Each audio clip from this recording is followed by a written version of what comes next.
Armadate TV.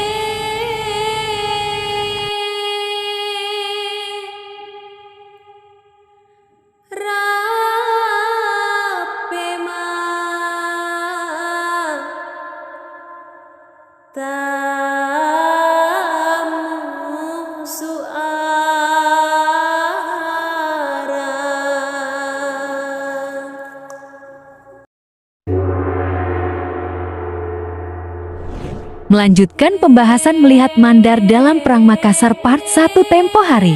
Kali ini kita akan memulai pembahasan dengan terlebih dahulu mengurai data dari Lontarak Patodiolong Mandar sebagai pengantar. Bila merujuk pada naskah tua Lontarak Patodiolong Mandar, di dalamnya termuat kisah tentang Maradia Balanipa yang hadir dalam Perang Makassar bernama Deng Malari.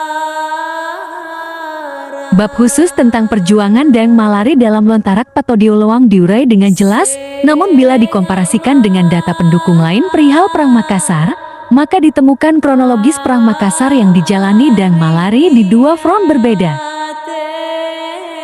Pertama, Deng Malari yang memimpin pasukan Mandar tergabung dalam ekspedisi armada kerajaan Gowa untuk menghukum Buton tahun 1666. Kemudian peristiwa kedua tahun 1667, Deng Malari turut serta mempertahankan benteng Galesong bersama ribuan pasukan Mandarnya.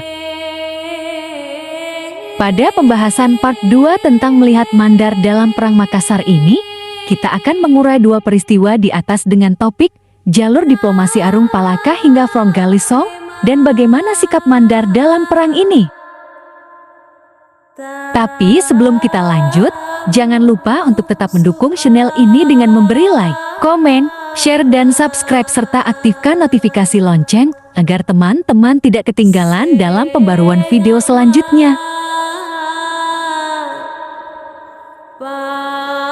Setelah terbukti melindungi dan membantu pelarian Arung Palaka ke Batavia, Kerajaan Gowa segera mengambil tindakan tegas untuk menghukum Buton dengan mengirim armada perang yang dipimpin Karayen Bontomaranu, Sultan Bima dan pasukan Mandar bersama maradiahnya yakni Deng Malari. Tapi sebelum armada laut ini tiba di Buton, terlebih dahulu utusan dikirim ke Batavia menyampaikan petaka yang akan menimpa Buton bila Belanda tidak datang memberi bantuan.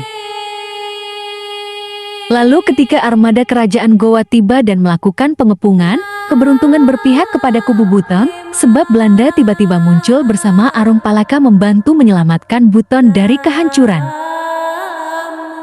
Ekspedisi ini berakhir naas dan pasukan kerajaan Gowa kalah telak, serta dihianati oleh orang-orang Bugis yang mulanya berada di barisan pasukan Gowa, tapi kemudian berbalik mendukung Arung Palaka. Bahkan Arung Palaka mendekati Deng Malari dalam upaya diplomasi agar Mandar mau mengalihkan dukungan kepadanya. Pengaruh dan lobby-lobby Arung Palaka bukan sesuatu yang dapat dianggap sepele. Dapat ditengok kasus di beberapa kerajaan lain yang mulanya tunduk kepada Gowa, kemudian berpaling kepada Arung Palaka dan Belanda melalui komunikasi politik ini. Demikianlah persekutuan dalam Perang Makassar yang malah tidak berdasar pada ikatan kesukuan, sehingga di barisan kubu Arung Palaka dan Belanda terdapat karang yang berharap untuk dilindungi. Demikian halnya yang terjadi pada peristiwa Buton, Maradia Balanipa dan Malari menerima tawaran Arung Palaka untuk bersekutu. Namun ketika kesepakatan perjanjian Deng Malari disampaikan kepada anggota Hadat Kerajaan Balanipa, dengan tegas para anggota Hadat menolak melalui ungkapan terkenal dan berkesan berbunyi, "Tidak demikian pesan leluhur kita, lain yang memanggil, lain yang didatangi. Lebih baik kami berpisah dengan Maradia, daripada harus berpisah dengan ketentuan adat dan kebiasaan." Sehingga batallah perjanjian antara Deng Malari dengan Arung Palaka. Sampai di sini, dapat dilihat kekuatan komunikasi politik yang menggoyahkan, bahwa ternyata Mandar yang dikenal sangat loyal sebagai sekutu Gowa, melalui Deng Malari, sempat berada di persimpangan untuk meninjau kembali keberpihakannya dalam Perang Makassar. Namun dilema Deng Malari tuntas diredakan oleh kekuatan adat yang dijunjung tinggi para pemangkunnya. Setelah meninggalkan Buton yang mengenaskan, Deng Malari kemudian siaga mempertahankan benteng Galesong bersama pasukan Mandar. Sedangkan di saat yang bersamaan, Belanda bersama Arum Palaka makin percaya diri menggempur perkubuan kerajaan Gowa, hingga berhasil merebut Bantan yang dikenal sebagai lumbung padi yang makmur, lalu merengsek ke utara dan melakukan pembersihan di Turatea, kemudian mencapai Galesong.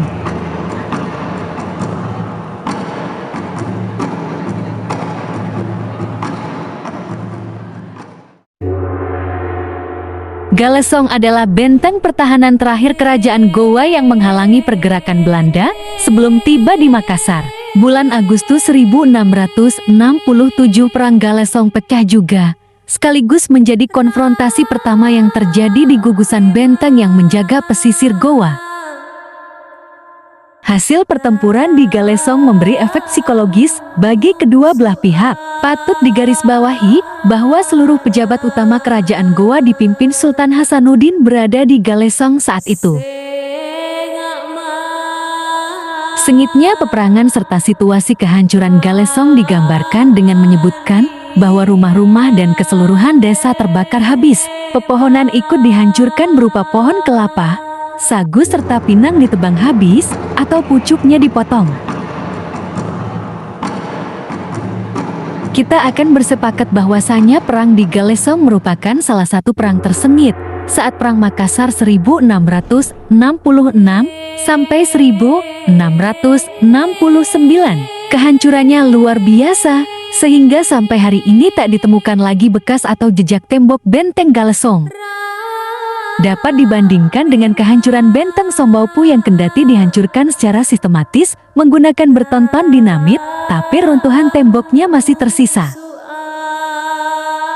Entah kemarahan seperti apa yang membara di Galesong saat itu, tapi orang Mandar mengenang peristiwa ini, sebab di front inilah Maradia Balanipa Deng Malari wafat dan diberi gelar Anumerta Todiposo di Galesong atau Tomatindo di Butuh. Gambaran kehancuran front Galesong setidaknya menjadi saksi giginya pasukan Mandar dan membawa imajinasi kita perihal situasi perang yang sulit seorang Maradia dengan kebesaran yang dibawa serta dari negerinya di Mandar. Seorang Maradia yang melakoni ketetapan adatnya bahu-membahu mempertahankan benteng Galesong hingga akhirnya terdesak dan wafat dalam kondisi menyedihkan.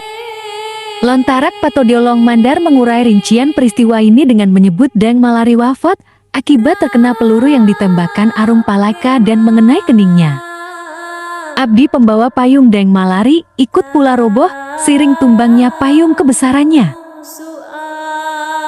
Deng Malari, putra Todiboso yang telah menunjukkan keberanian, berjuang hingga tetes darah terakhir di Galesong membela Sombayari Gowa dan dimakamkan di sebuah bukit di Mandar. Kubu kerajaan Gowa kalah di front Galesong dan mundur ke benteng Barombong.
Narasi Perang Makassar selalu dipahami pada kejatuhan Sombaupu, ibu kota kerajaan Gowa. Namun kita tak boleh menafikan, justru di front Galesong spirit kedua kubu masih stabil dengan efek menggetarkan. Gongnya sangat terasa ketika hanya berselang 3 bulan luluh lantaknya benteng Galesong. Perjanjian Bungaya langsung ditandatangani. Sangat berbeda dengan penyerangan ke Sombaupu tahun 1669 yang sebagian tokoh di kubu Gowa telah diliputi kecemasan dan rasa putus asa. Bahkan beberapa karang telah berkhianat, membalikan badan menantikan runtuhnya Sombapo.